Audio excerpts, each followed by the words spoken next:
Hi, I'm Mark. And I'm Jerry, and we are the Military Collectibles Shop. So, we've reached 1,000 subscribers. So thanks to you, our wonderful viewers and subscribers. We really appreciate getting these honored and cherished awards from YouTube. So I'm not exactly sure what it represents. They're certainly interesting. So it'll hold a meaningful place on our mantles. But seriously, we do appreciate every one of you. All of you who've subscribed, who've watched, even our couple haters who always consistently give us a thumbs down. Hey, at least we know you're watching. That's true. So that's good. And now, with any luck, because of all these additional subscribers, we'll be rolling in the dough soon. So, thanks again for being part of the Military Collectibles Shop and hanging out with us for all these videos. And now, let's look at another What's New at the Military Collectibles Shop.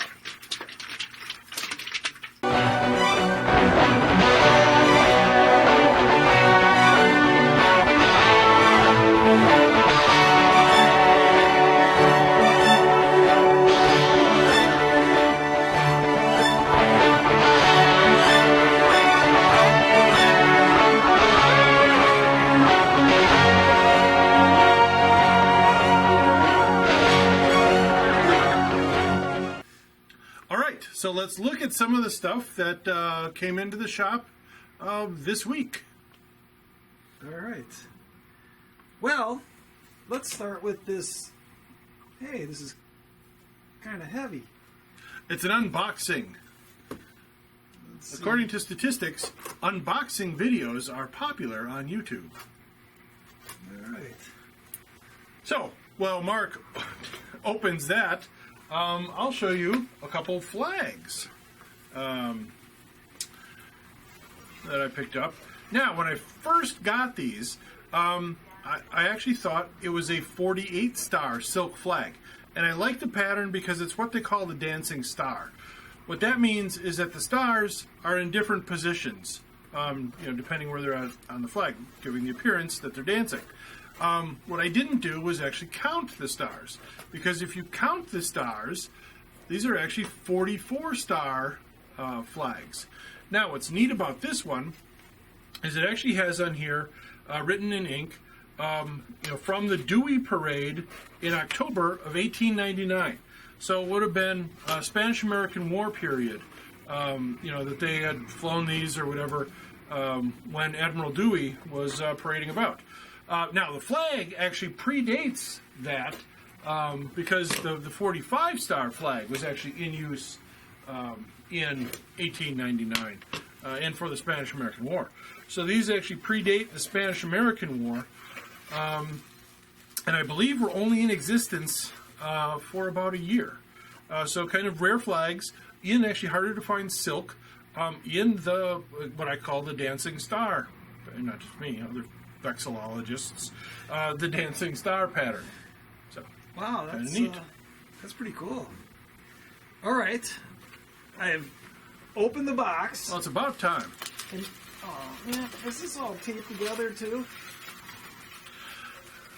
Mark actually owns half of it, and he has no idea what's in that box. All right, looks like we got stuff that's all taped together. Okay, well, Mark works on that. I got in a bunch of stuff from a guy who was in the 32nd Infantry Division. A lot of the guys from Wisconsin, Michigan, and parts of Illinois were in the 32nd, the Red Arrow Division, both in World War I and in World War II. And so actually picked up, don't know the whole story, but got a lot of 32nd Division related stuff, including the unit history from World War II.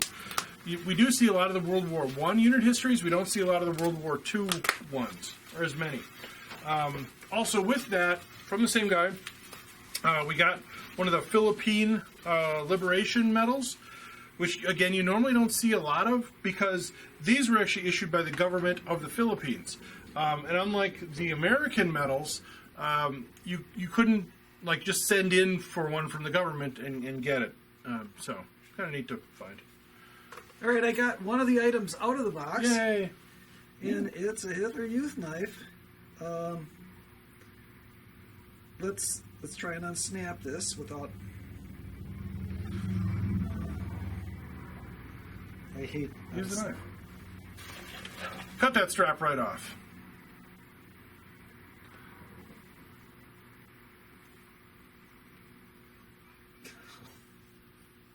You can talk amongst yourselves while he does this. Everybody's waiting to see if I cut my finger. Oh, okay. Look at that.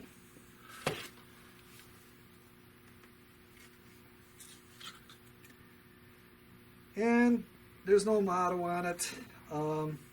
It's an RZM M736, but the grips are intact, and the blade is pretty nice actually, because usually they're like sharpened and bent, and kids played with these, like throwing them into trees.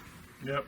But there's still a piece of one of my knives in the floor of St. Aloysius grade school that I stuck in there and snapped the tip off. wow.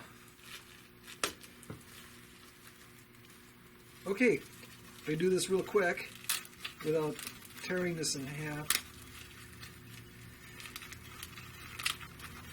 This is why Tom Whitman drinks brandy when he does these unboxing videos. It makes it go faster.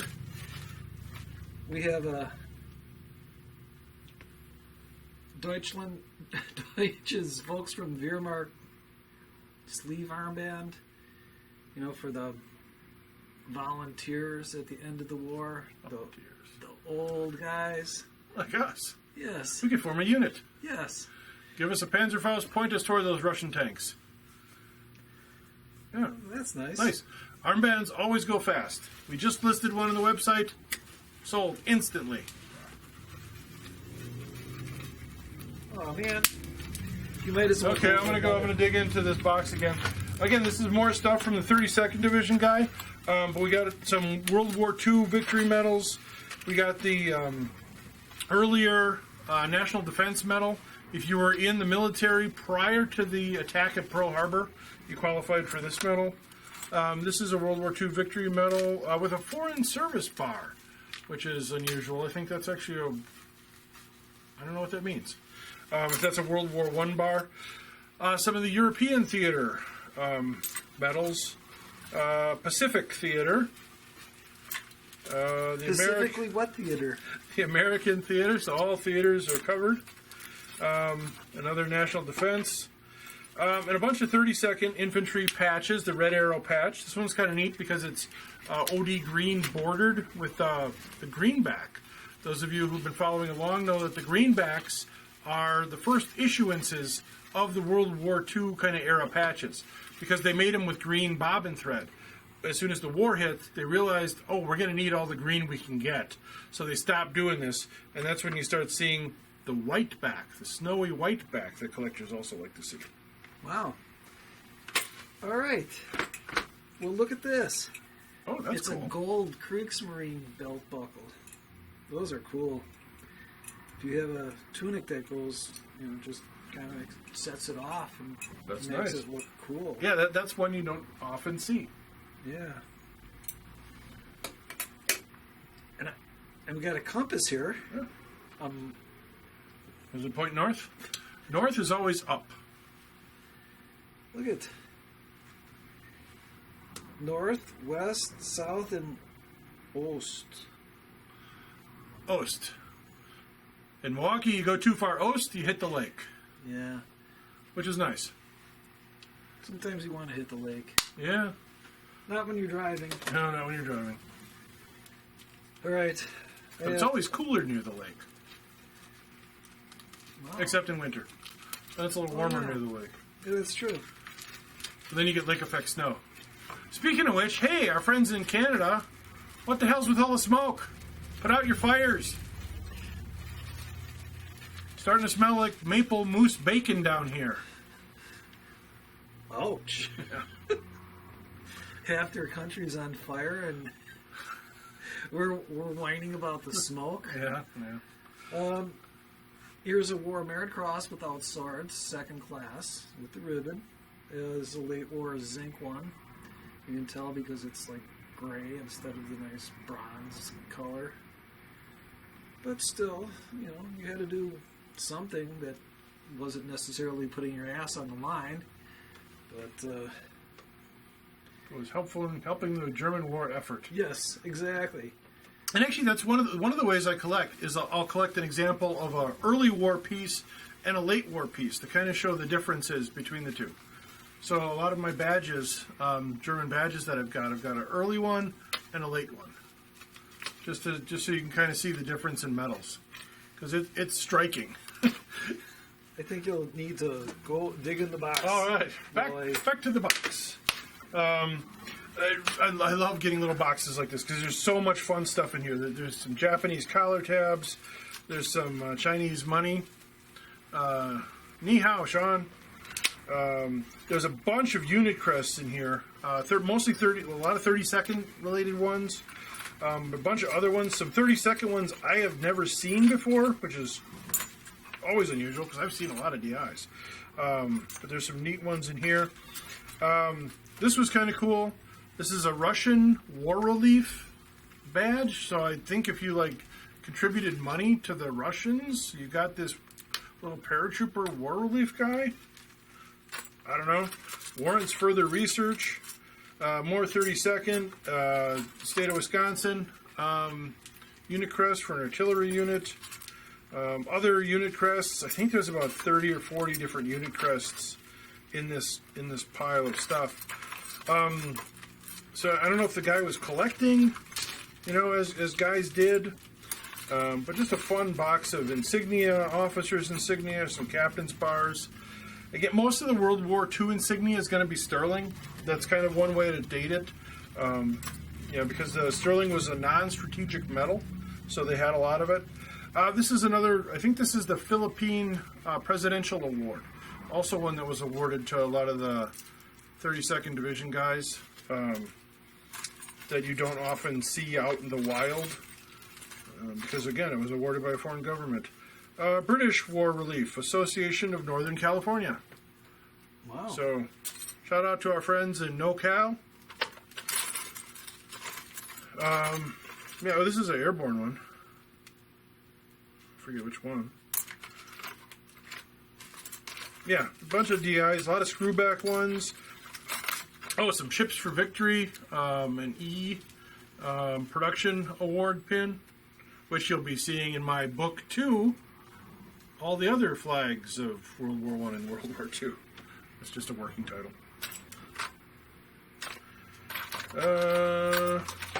Okay. A little bitty maneuvers medal. Oh, look at that. National Defenders of USA, 1941 maneuvers. And I think it's got the Lord's Prayer on the back.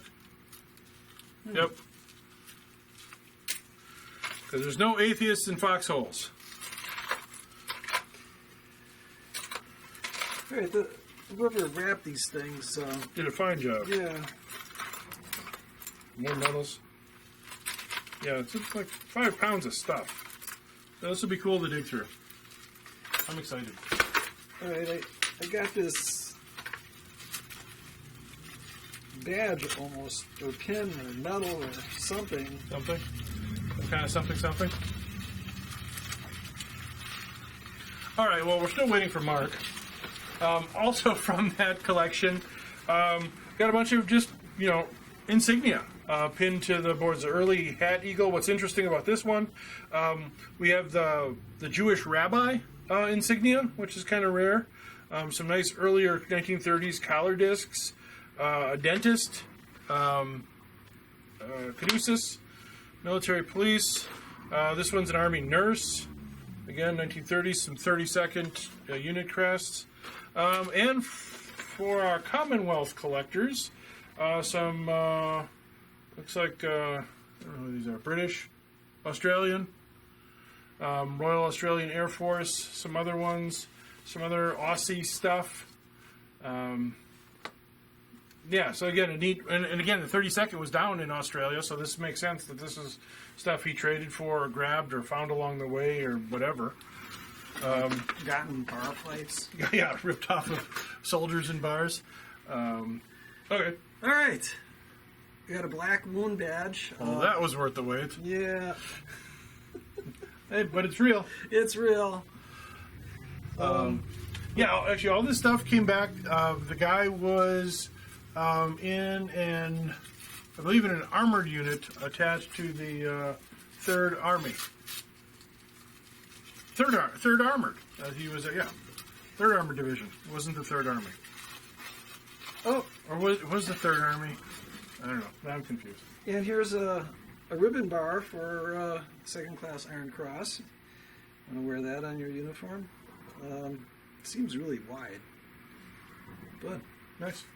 and there's something else in here. Let's see if I can open There's it more? quickly. Okay.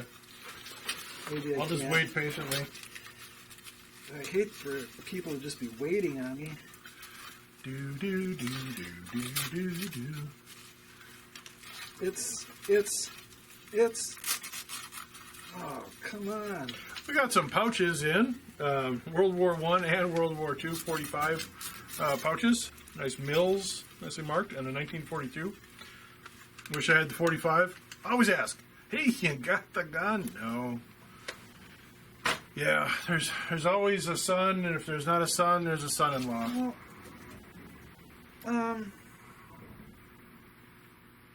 Oh, cool. It's a Red Cross enameled eagle. I think it's just for the neck order? or I don't know. No, I think it might be for the hat. I think it might be a hat eagle. Well, this because it's bent in a loop. I think it's. No, I don't know. I don't know. I'd be speculating at this point. Yeah, Not that. we're, Not that we we're can just guess at things like we usually do. right. Not that we're beyond speculating. But yeah, this is cool. That's cool. All right. Also picked up a World War II 45 Inger Crest holster. Leather, nice, clean. A little dry, but this cow is long dead. Got a USMC K-bar. Unfortunately, it's been re-pummeled, Wow, but you know. nice. It's a hybrid. Right. Yeah, it almost looks like the Jet Pilot survival knife. You know, with that kind of octagonal pommel. This is kind of cool. I hadn't seen one of these before. It's a remembrance card from a U.S. soldier who was killed. Actually on June 21st. So still in those first couple weeks of Normandy, 1944. So, usually you see these kind of things with the Germans, but it's kind of interesting to see, a U.S. one. So probably, a somewhat Germanic tradition, that carried through. Unfortunately. We got a jacket here. Oh, yeah. We got a leather flight jacket that seems to already be priced out. And Vietnam era Navy. You can usually tell the Vietnam era ones because they've got the USN punched in on the zipper flap. The earlier ones are going to have USN stenciled on the back of the collar. So that's how you can tell an earlier one versus a later one if there's no spec tag remaining. So yeah, those leather jackets are always nice and fashionable. Okay, and then the coup de grace of the finds. Admittedly, this came through a friend of mine. It's good to have friends. But I got a German SS Insignia grouping, but also a bunch of documents to the guy. Hold on. And so we've got the Hohenstaufen cuff title, the collar tabs, the shoulder insignia, the sleeve eagle, a signal blitz, several of his documents, Iron Cross Second Class. I think this is really cool. It's marked to him as an SS standard Oberjunker, but it's a clipboard. But it also has more documents in here. And after the war, he actually ended up working for the United States Army. So really kind of unusual that this is all an insignia grouping to a guy who was in the SS. So it's named to him. And he continued on after the war, was repatriated, and working for the U.S. Army. So kind of an unusual... I know, you make a face. Would he have got the Victory Medal? He wasn't in the U.S. Army. But if he was in there early enough... Yeah, no. Although that does... If you haven't read the book, The Forgotten Soldier by Guy Sayer, I highly recommend it. Talks about a soldier, first person. He was born in the Alsace region of France, Germany, and depending when in time you were in there. His mother, father, one was German, one was French. He ended up serving in the German army. They went all through Russia, got the snot knocked out of them, a whole kind of battles and all kinds of things. Barely made it back. At the end, and he ended up actually joining the French army. It was kind of like, oh, you joined the army, or we put you in prison. Okay, they joined the army. He actually ended up participating in the victory parade at the end. So, See? Yeah. Really good book. A lot of really interesting first-person accounts. I know there are some people who, there is some doubt that's been cast upon if it was really written by him and who he was and if he actually existed.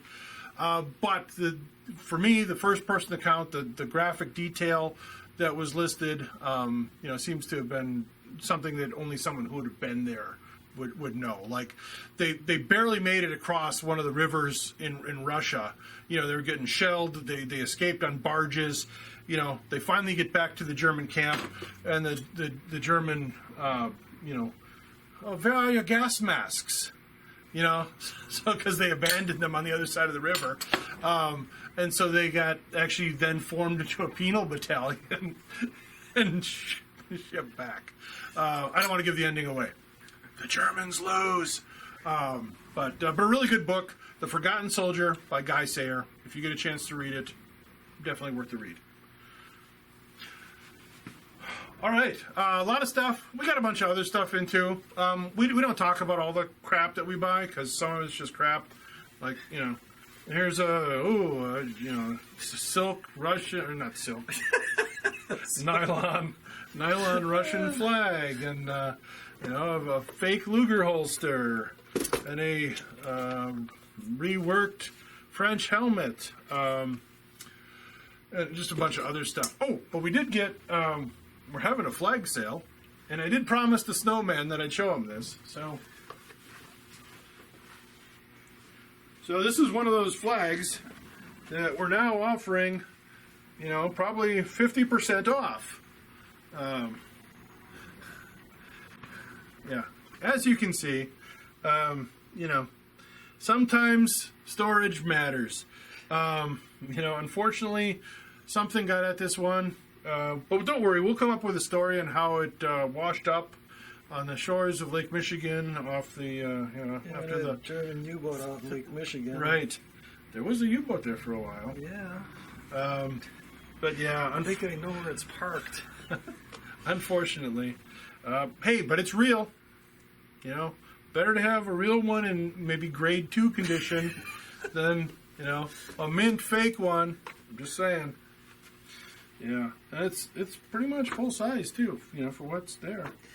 Shake it once and see if it's still full size. Right. We could send a piece out to all of our 1,000 some subscribers.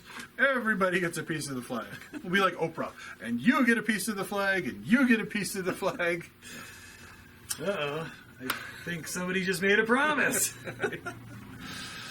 All right. Okay, but that's more than enough for now. Thank you again to everybody who subscribed. We do appreciate it. If you didn't, please do, because we still want you watching. And did you know that 1.6% of you are women? Wow. So shout out to my cousin Lynn, who apparently watches. So her and maybe 0.6 of some other woman somewhere accidentally stumbled across our videos. So it's great to have you all on board. We embrace everyone. We love interacting with you guys. Feel free to send us more questions. We're going to be doing a question and answer video soon, and a couple more videos up our sleeves for you. So, I'm Mark. I'm Jerry, and we are the Military Collectibles Shop.